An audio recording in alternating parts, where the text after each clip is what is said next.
You gave him a rating of 6 out of 10, Gary. Would that number change by now? Well, that was at half-time. Yeah. And yeah, I've edged him up another point to 7 out of 10. I don't want to give him too much too soon because, you know, you don't want to start too strong because there's only one way to go, isn't there, after that? So I don't know whether Nigel would agree with the 7 out of 10. I think you might want to give him... Go on, Nigel, what would you give him? No, I thought he played very, very well today. Listen, let's say defensively, he didn't have a lot to do. What I liked about him as well was that he was willing to put himself about a little bit, particularly against Kamara up front, who's a big, strong player as well. He's very, very strong physically, dominant in the air, which will definitely help Arsenal. I'll stick with you today, Gary. I'm happy to give him a 7 out of 10. And the bonus of a goal as well will make the Fantasy League players a lot happier as well. Well, our pundits agreeing. Doesn't happen very, very often. But Nigel, I mean, in terms of the way that Gabriel plays as well, is he, and his contributions in the past 90 minutes, is he that defender that you've been crying out for all these while? Well, I certainly hope so. But what you need is, you know, even if you get a very, very strong player coming into your team, he has to get a working relationship with the other centre halves and your fullbacks or your wing backs in the team. So he's got to get that working relationship going.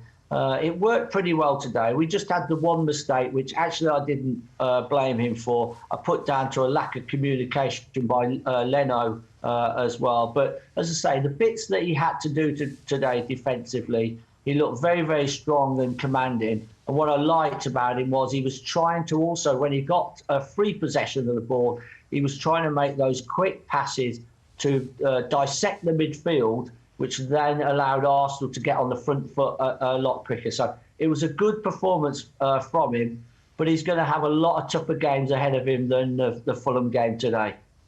Now, both of you, Nigel and Gabriel, have a couple of similarities, one of it being both of you are left-footed. So who do you think has the better left foot, you or Gabriel?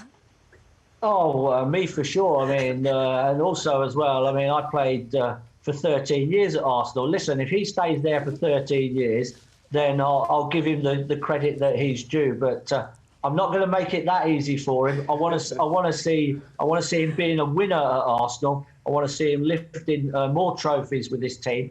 And first of all, we've got to see Arsenal getting back to challenging for the top 4. And I think that's realistically what they're going to look to do this season. But it will be very, very difficult for them because other teams have strengthened as well. Do you have a particular player that you keep an eye on in Arsenal of late that you see that was in your mould, that you see yourself a little bit in them? Not really in my mould. I mean, a lot of tweets that I'm getting is about Kieran Tierney, who they're saying, you know, they've now got a left back that's rivaling some of the left backs of the future. When you look at Ashley Cole, you look at Kenny Sampson, you know, and then people have mentioned myself as well. Those, from Tierney's point of view, those are the players that he's going to have to match if he wants to become a legend at the football club. But one player who didn't feature today is Saka. He's a young player that made immense strides last season. Had to come in and play at left back, and he's a left winger or an attacking player. He's going to be the one player that I think eventually for Arsenal is going to be sensational. So keep an eye out for him as well.